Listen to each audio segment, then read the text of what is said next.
Do, do, do, do, do. Hello, everyone. Oh my God, this is so exciting. I'm just gonna introduce a couple people real quick. Really, really excited to officially launch this year our Techqueria Talk Tuesdays. As you know, we did this last year and it was actually very, very successful. So we've decided to start it up and continue to do this bi-weekly, every other Tuesday for everyone, talking about the latest trends, discussions, things that people should know, workshops, and all this good stuff. Hi, Nasira. Thanks. We're excited for this talk too. Um, so without further ado, I am going to introduce our amazing Shipt team. I'm going to actually introduce Ashley right now, um, because Ashley is part of our amazing sponsors, which is Shipt. And we deal with Ashley on like a daily basis, and we love Ashley so much. So I'm going to let her introduce herself real quick. Oh, and actually, I'm Alexis De Jesus. I am the events director for Tequeria. Hey, everyone. And you might hear my dogs barking in the background. It's Please okay. don't mind them. It is what it is. But yeah, we are very excited and thank you so much. And I'm going to pass it to Ashley real quick. Well, I was not expecting to talk today, but hey everyone, I'm Ashley Harrington. I am the Associate Program Manager for our talent acquisition team here at Shipt. I may have met a few of you. If I've not, please connect with me on LinkedIn. I'm super excited to introduce one of our amazing employees here at Shipt, Antonio Martinez. He'll be talking today about advancing his tech career and a bunch of tips. So definitely looking forward to that. But yeah, you may see my face around at a few other tech career events, and I'm looking forward with connecting. And thank you, Alexis, for the plug. Of course, anytime. So without further ado, as Ashley said, and I'm gonna introduce Antonio Martinez. He is from Shipt and he is the area operations manager. And today's conversation, it's nothing out of the norm, but it's always important to have at the end of the day, right? Because there's a lot of Latina folks within a lot of Latinx individuals, right, trying to level up in tech overall. But a lot of what Antonio has to say doesn't just revolve around leveling up in tech, but just leveling up in any career path that you choose, especially being a non-technical individual, which as a non-technical person myself, I always love hearing these conversations, especially within the tech field because they don't happen often. So, hello everyone. Ooh, a lot of Texas in the house. What's up? So, without further ado, I'm going to pass it on to Antonio for him to introduce himself. Hey everyone, my name is Antonio Martinez. I am the Great Lakes Area Operations Manager here at Shipt. What does that encompass? I am based out of the Chicagoland area, but I am in charge of Illinois, Wisconsin, Indiana, and Kentucky with all our market operations on the ground level here. But yeah, I think I'm excited to be here. I think your dogs are very excited to hear me talk and blab about myself. But I'm truly passionate about getting the Latina community involved more in the tech, seeing more representation, seeing people of color in the tech space is like a huge goal of mine. So definitely happy to be part of this. But yeah, I think that's just me to start off. Yeah, absolutely. And for some of those, his Antonio's name might look familiar. He actually participated in our Latina Heritage Month Summit last year virtually, speaking about non-technical roles in tech. So yeah, first question. We're just gonna dive right into this. And hello, oh California, Texas, you guys are coming in really heavy. We love to hear it. So Antonio, first question is like, tell us how you like what were you doing before and what led you into your current role at Shipt? Yeah. So I've been in the tech industry for a little bit over 10 years. Um, Before, way younger me, definitely did not think I would end up in this path. I thought I was gonna pursue more of the trucking industry where my father really, came from, and um, in specific freight and logistics. And I just happened to, meet a few individuals working for a startup called Instacart a few years back, and it's in its early infancy. And I think that's kind of where my tech career started. I decided to switch it up and take a chance to go into something that I really didn't feel comfortable with. Right, working at a startup like that was very unknown. It was very um, how can I say it? It was very scary just because we didn't know what tomorrow held, right? So I started off there, very non-technical role, recruiting, helping engage private contractors to join the platform, um, and mostly managing relationships with partner retailers. And then I slowly started to grow my career there as I started taking on new opportunities, new roles. I think that was like a main model for me. If I didn't know something, I always wanted to learn it. All right. So I was always putting myself out there. So I was there at Instacart for 8 years, and then I wanted to shake things up. And one of the competitors that was always spoken very highly of during my partner conversations was Shipt. So I kind of dipped my feet into it, and I really liked the culture, and it was definitely a, a very welcome change. So I joined Shipped about two and a half. It'll be 3 years in April. So I'm almost going to my 3 years, and yeah, definitely.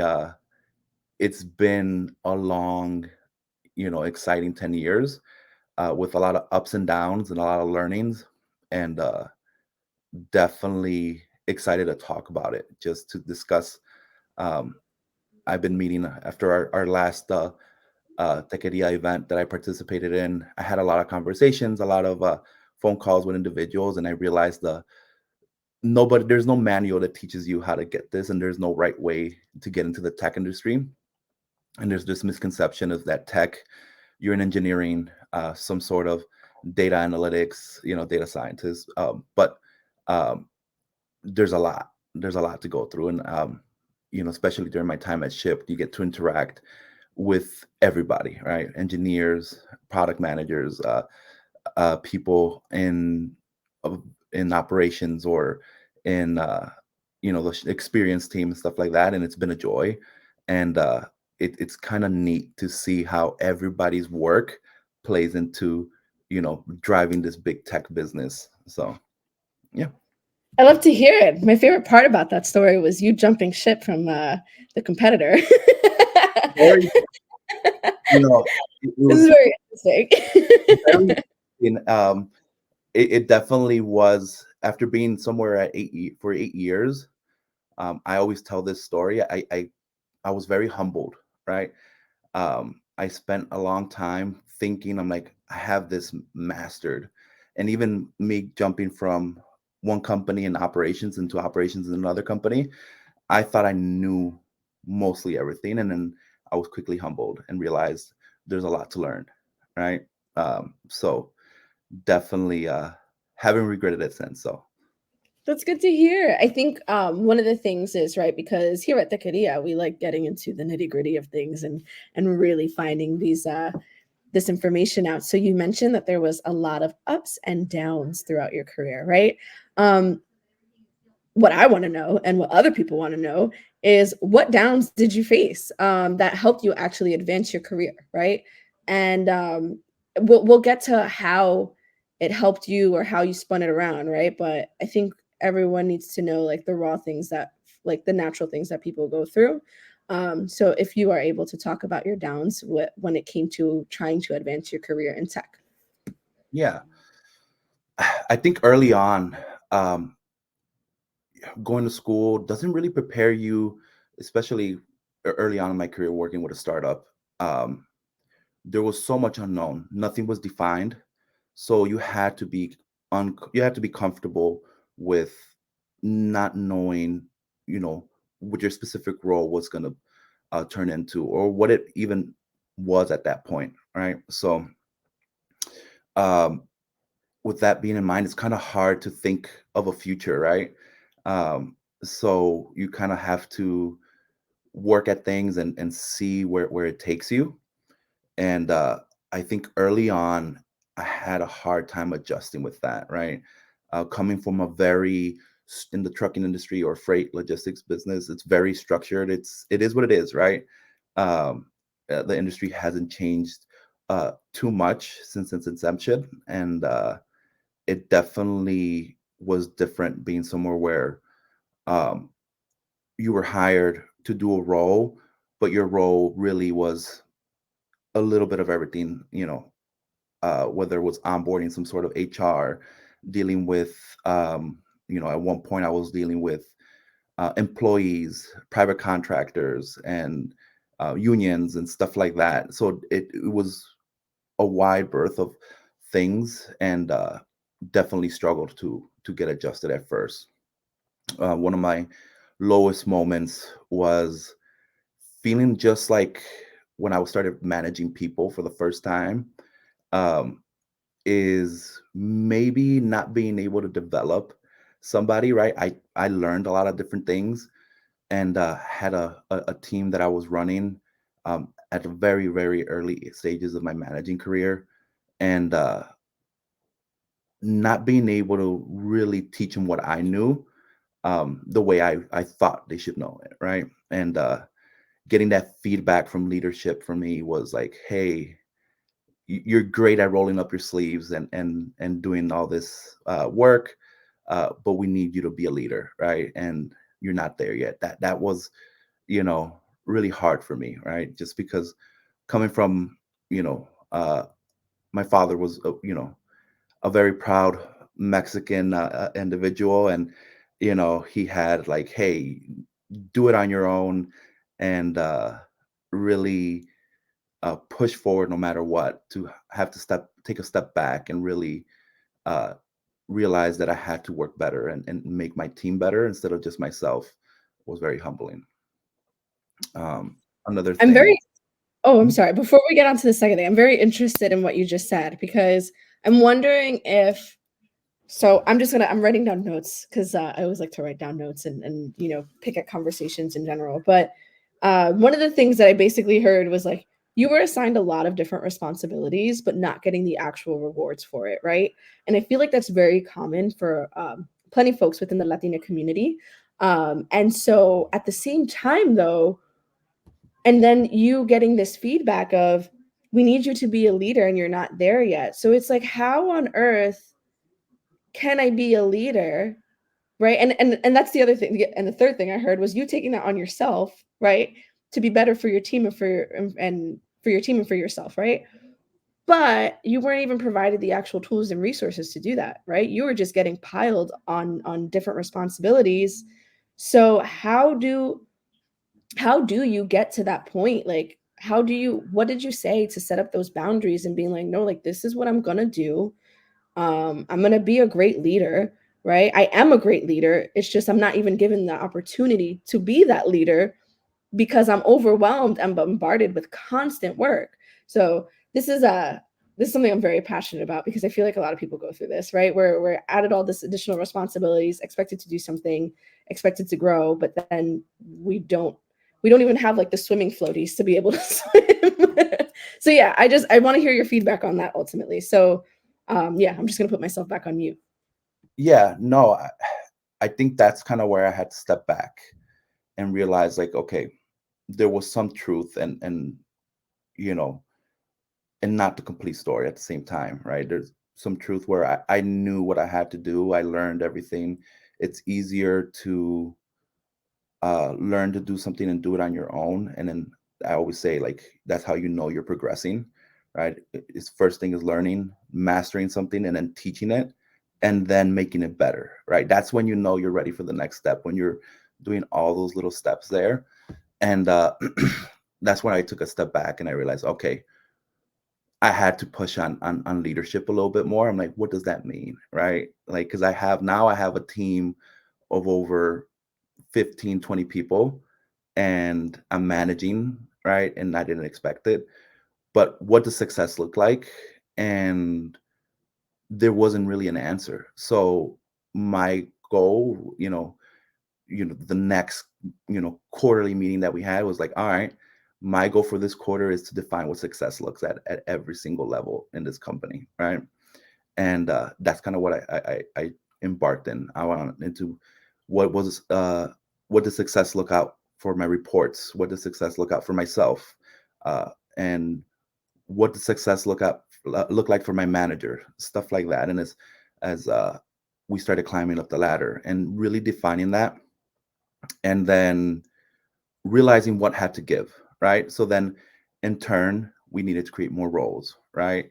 And that's kind of like what came from that, where I realized I can't do this all by myself, right? And my issue was that it looked like I wasn't succeeding, or maybe I wasn't succeeding, but it was not entirely just because I wasn't trying or anything. It's just maybe I wasn't speaking up enough, right? And I wasn't making it known that I was drowning, right, at that point.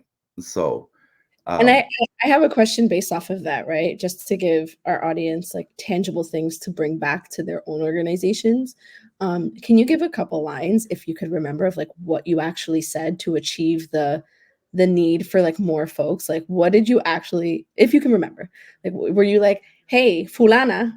Sorry, I'm Dominican for those in the audience, so that Caribbean slang comes out crazy. But like, hey, fulana or fulano, like, what? Like, this is what I need from you, or I'm gonna walk out. Like, what did you say in order to get what you needed? yeah. So the first conversation was, okay, what did we know what I was hired for, what my role was, and what I got promoted to at that point.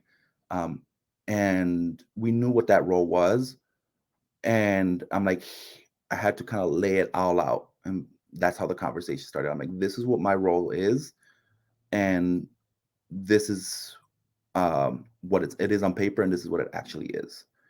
So once I laid everything out, we came to the realization like there was a lot more that was expected, right? And number two was main question was, where do you want me to, you know, give in and say, hey, I'm going to focus on development, and what do you want to take off my plate, right? And that was a very hard conversation for me, just because, again, I didn't want to let go of anything in the first place, right? Because you feel like, hey, if I can't do everything by myself, I'm failing. But all the good leaders know when to delegate and when to actually tap in somebody for help, right? And a lot of times we don't know when to tap in for help, and that was me. I'm like, hey, I need help. This is where this is what I could take on, and this is what we could maybe automate or make manual. I mean, something that's manual, make it more automated, and this is where I need maybe some more hands on. And that was like the number two thing, right? Just making sure I made it clear like something had to give. And then, right, number three was asking what their expectations were after they realized everything that was on the plate. I'm like, hey, did your perspective change at all? Right, now that we know everything that was involved, right? And then yeah, I think that those are the first three things.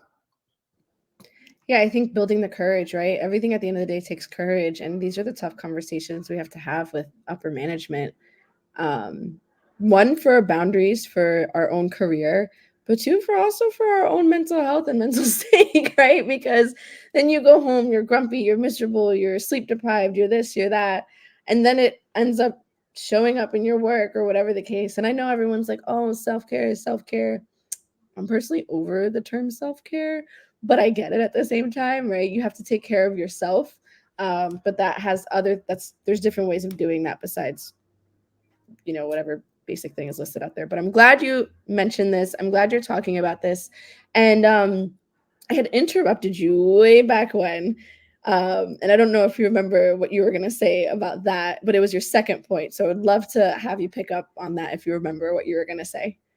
Yeah, my second point was that was like the feedback I was given at first, right? And then I went head first. I took it personally. I'm like, I'm gonna make myself better, my team better, and I think as you would think, hey, you get rewarded as you keep going, right? And I got to a point where I had a solid team, solid performance, consistently um, performing above all our, major KPIs, guardrails, relationships with partners, right? I had I went from like, hey, you're not being a great leader, then like to, hey, you're one of the strongest leaders, right? And our team members love you, and you're great at providing feedback, and even our partners have a sense of trust with you. So I'm like, great, I'm ready for the next role. And then that was my next down, right? They're like, yeah, great, but you struggle in data analytics, right? And I was like, oh, okay. So for the next role, like I thought I was ready. I thought, you know I've done everything right. I've taken the feedback. And then I get told like, "Hey, you're also lacking in something else now," right? Where maybe I felt I was doing um, a good job in. I was seen as like not ready for the next level. So I think that was like a big, shot in my ego, or just overall like, hey, I work so hard, and I've every review I've crushed it. It's quarters, performance, everything like that. And to be told like, hey, now you need to work on something else in order to get to the next point. And it's like, where do you go from there? Do you uh, give up, or do you like how do you start when especially it was very vague feedback, right? It was like, you need to be better with data analytics. And again, I have to go back and look at my role. What did it involve, right? I wasn't a tech startup, right? So things were always evolving, and the requisites were always changing. Um, so that was one of my second downfalls that I felt like really, made me question if I wanted to be in that type of industry, right? And then at that point, the tech world had just blown up, right? And yeah, I'll pause there for a little bit before going on. Yeah, no, I appreciate that. And I think something that is noted, right, in general, like when people give you vague feedback, right? It's like, are they just being told to like say this to you, or do they actually want to help you, right? And a lot of the times when you receive vague feedback, it's like they don't want to see you rise. They don't want to see you do what you actually need to do. Because if they wanted to, they would help you and be a mentor, or just even give you advice as a regular colleague or coworker, whatever the case, right? But yeah, no, please continue. Please continue. Yeah, yeah, very good point. Like, and that was my next step. That was when I had to really go into my people skills. I'm like, all right, what would a leader do? All right. So I questioned my leaders, and that was scary, right? What does that mean? Well, you need to understand data a little bit more. That's what I kept getting. And I'm like, in specific, like, to what are we referring to, right? Is it like not being able to understand what the data is telling us because I feel comfortable with that? Um, and there was not really a clear definition, right?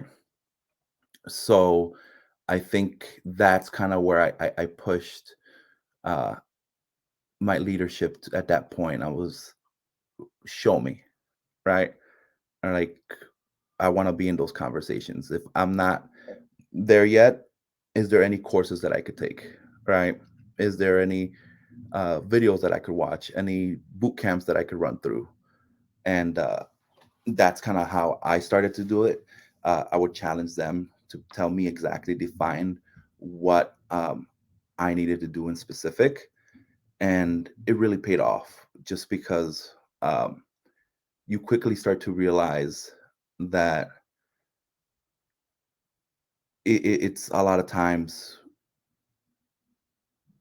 harder for managers or superiors um, to clearly mark up a step, right? You think you're a great leader, and then you realize you're working with somebody that might not be their strong suit, right? So I'm like, all right, I'm gonna make you better by you making me better. Um, so definitely dove into a lot of different courses on data analytics and stuff like that. Um, and it's funny because now like I get feedback that I'm very complete, right? Like hey, you're good with managing people, good with partnerships, good with building relationships, and your analytics is on point, right? Um, but I'm not kind of like sitting on my laurels. I'm like, all right, what's next? What do I have to work on next, right? Because there's always going to be some feedback, and I think that's my realization for anybody getting into the tech industry. You're not going to master everything, and that's me working with people in product and engineering, um, and all sorts of roles, right? I think that's why it kind of matters what company you work for. I'm glad I'm working with Shipt, right? Just because the ability to learn from anybody on the team is important, right? Um, and that's kind of my path to success right now is just learning from everybody that will have a call with me, or um, anybody that wants to take a call with me, teaching them whatever I can. That's amazing. I think that's interesting how you made that switch up of like, hey, help me help you kind of thing. I actually just had a conversation not too long ago with someone where it's like, no, like we need to feel like, if we're helping people, there's nothing wrong with wanting benefits back. So I think that's a really great lens to look at the at career growth from. Especially when there's certain people in certain roles that don't really deserve to be in those roles, and you're like, oh my god, what's going on? Not meaning to shout out anyone, but let's face it, that's true life. It's real life at times. But yeah, no, that's amazing. And so it seems like right now one of your paths is mentorship, and it seems like that's really, really important to you. Can you talk a little bit more about what you've been doing, how you've been helping people, and also like if you're open to folks in the audience reaching out to you about mentors or like being a mentor as well? Yeah. So my LinkedIn's always open, and feel free to message me. Um, I'm there, right? I am very committed to helping people not feel lost, kind of like how I felt when I first started, right? And especially um, even within, right? I always tell people a big part of mentorship is acknowledging the work people do, right? And like internally, right? When I work with anybody on any team, right, I acknowledge the work they do, and um, if anybody is struggling or needs help with something, I always literally make it as clear as possible. I'm like, let's jump on a call, right? Let's do a quick Zoom and really get down packed what you need to learn, right? Um, and I think that's the advice I tell people is really take the help when people offer it. More often than not, um, you know, somebody who's willing to teach you something if you just jump on a call. Um, so yeah, I love to hear that. I also just dropped in the chat your LinkedIn, so hope you don't mind. You might get quite a few requests coming your way. So we're at 4 o'clock. We had a half hour of conversation, which I truly appreciate, and I'm glad that you weren't afraid of my deep dive questions. But I do want to like look at some of the comments, and one of them was from Marisol Ramos. Uh, they had stated that learning to manage others for the first time, especially with gaps in service and age, can be challenging. Marisol had to learn diplomacy in choosing battles. Is that something that you had to experience as well? yeah, um, definitely. It's interesting, um, just going back to my prior experience. And that's why I always say culture is important, right? Um, I went from a culture where it was very competitive, right? Where uh, everybody wanted to take credit, everybody wanted to get a goal accomplished and stuff like that. And it was easy to be left behind, right? And when you managed people at a high pace, where you kind of see people jumping into different roles, or even myself, people would see me, hey, you started at this position and now you're at this position, and you did that, over a few years. Like, we want that, right? Um, that was difficult, right? Like, being able to manage expectations, right, and level set with, whether it was reports or your fellow colleagues, right? It's not an easy thing. Now, throw into the mix where you might work for a team where, hey, your goal is to save X amount of dollars, and another team is, to invest. Their goal is to invest as much as they can. Um, and sometimes they're bumping heads with those two goals, right? So knowing when to give and knowing when to take, and kind of like that, like Marisol mentioned, that diplomacy and choosing your battles is important. Um, I think that's one thing that I kind of really value right now. I think, to the work that I'm doing closely right now at Shipt, I like to foster a relationship with our cross-functional teams and with everybody. And I really do believe there's a win-win situation for everybody, right? And sometimes you may have to give a little bit on what you wanted, right, in order for some team to get something else, right? But again, it'll benefit everybody in the long run, right? I think that's an important thing to keep in mind, right? To exactly pick your battles. That's something that I think a lot of us can benefit hearing from, especially in this tech industry that can sometimes be more against us than with us. But I appreciate hearing that. And this isn't a question, but it's another comment from Johanan Gomez. I hope I said your name right. Please don't be upset with me if I mispronounced it. Please feel free to correct me if I mispronounced it. But they said it's hard sometimes from being one of the team members to managing that same team. A lot of dynamics in play. Oof, yeah, that's always a rough one. Yeah, that's early on. I think when I got that feedback, like, hey, you're not helping. You need to be a leader, right? When one of my low points was, that was one thing that I struggled with, right? I went along from like, hey, we were all managers together, and now I'm managing you, right? And those egos, and I think one thing to remember is we're all working for the same thing, right? Like, genuinely, for the most part, people that are really giving it, you know, they're out there to work and make, their career better, their company better. And I always try to remember, what were our conversations, what were our complaints that we had together before I moved on to this new role, and am I ignoring that? Did I forget about those things, right? Those struggles, right? And try to emphasize and try to keep myself grounded. I'm like, all right, I know this has been an issue. Am I going to be an advocate for change, or am I going to go with status quo, right? And I think more often than not, it's easier to be go with the status quo than it is to be like, hey, I'm going to go against the grain here, and make it better. And yeah. That's definitely the hard part, right? And that's our specialty at Techqueria. We just go against everything and just challenge and question everything, and sometimes it's hard to do. So I appreciate your honesty, and I don't think there's any other questions or anything, any other comments from the audience.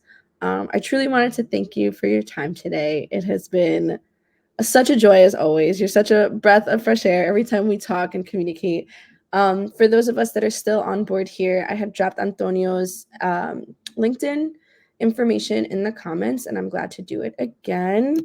And yeah, I mean, thank you so much again for joining this conversation. And is there any last words or anything else that you want to just leave our audience off with? No, yeah, I think yeah, actually, eh, don't give up, right? I think and don't stay complacent, right? I think challenge yourself. I think is very important, and I always say don't take no uh, when it comes to your career. Don't take no, right? I think if I would have taken a no, you're not good at leadership or you're not good at data analytics, I wouldn't have made it this far, right? Um, we're the Latina community is a strong community, right? People of color are resilient, and I think we need to do everything we can to put that out there and really um, make a name for ourselves and for our culture and our teams. Love to hear it. Thank you so much. Yes, resilience. Be resilient. Say no. Don't say no to things, but don't say yes to things also. Sorry. Balance, balance. A Yeah. good balance, right? Yeah. But Antonio, again, thank you so much. If you guys have any questions, don't hesitate to reach out to Antonio. I dropped his LinkedIn once more in the chat. And upcoming in the next 2 weeks, we're really, really excited to continue this conversation. We will have Lilia Rodriguez, and she is an amazing, amazing individual trying to focus on future generations, what we need to know, how we can help them going forward, especially in the tech industry. So keep your eyes out for that. That's going to be happening February 6th, I believe. Yes, February 6th. So hopefully we see quite a few of you back. And thank you again, everyone, for joining us today. We'll talk to you soon. Take care.